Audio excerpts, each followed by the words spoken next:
তো মই আজি আপোনালোকক বুজাম যে কেনেকৈ ভোডা বেলেঞ্চ ট্ৰেন্সফাৰ কৰিব পাৰি আৰু মই আপোনালোকক ক'ম যে এইটোত কিমানৰ পৰা কিমান টকালৈকে বেলেঞ্চ ট্ৰেন্সফাৰ কৰি আৰু বেলেঞ্চ ৰিকুৱেষ্ট কেনেকৈ কৰিব পাৰি তাৰ বিষয়েও সৰু আভাস এটা দিম। ব'লক ভিডিঅ'টো আৰম্ভ কৰোঁ।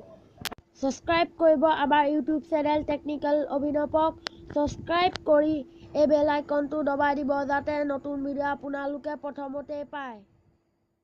এতিয়া আপোনালোকে ডাইললৈ যাব। সকলো ফোনতে ডাইলৰ অপশ্যনটো থাকে। এই ডাইলৰ এইটো ফোন বুলি লিখা আছে, এইটোত ক্লিক কৰিব। ক্লিক কৰি পেলাই ডাইল কৰিব *111#। ডাইল কৰিব, তাৰপিছত সেউজীয়া অপশ্যনটো টিপি দিব। ডাইল কৰি পেলাই তাৰপিছত এটা অপশ্যন আহিব, বেলেঞ্চ মোৰ ওচৰত 0 টকা আছে। 1 নম্বৰ 2 নম্বৰ 3 নম্বৰটো যি মেনেজ একাউণ্ট বুলি লিখা আছে সেই মেনেজ একাউণ্ট অপশ্যনটোত ক্লিক কৰি দিব। মেনেজ একাউণ্ট অপশ্যনটোত ক্লিক কৰিব। 3 নম্বৰটো দেখিছে, 3 নম্বৰটোত ক্লিক কৰিছোঁ। মেনেজ একাউণ্ট ইনভেলিড অপশ্যন মই আকৌ এবাৰ ট্ৰাই কৰি চাওঁ। বেলেঞ্চ কম থকাৰ কাৰণেও হ'ব পাৰে, এবাৰ ট্ৰাই কৰি চাওঁ। বেলেঞ্চ কম থাকিলেও আকৌ এবাৰ অপশ্যনটো আহিছে, 3 নম্বৰটো ক্লিক কৰিব। 3 নম্বৰটো ক্লিক কৰিব।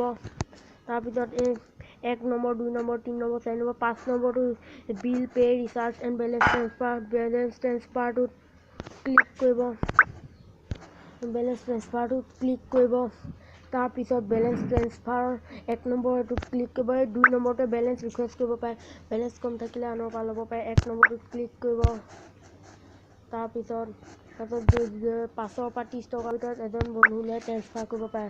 10 টকা ট্ৰেন্সফাৰ কৰিবলৈ কৈছোঁ, 10টো দিছোঁ। এতিয়া ফোন নম্বৰটো 10 ডিজিটৰ ফোন নম্বৰটো দিব লাগে। 1 2 3 4 5 6 7 8 9 10। এইটো হৈ গ'ল। ভিডিঅ'টো চোৱাৰ বাবে ধন্যবাদ।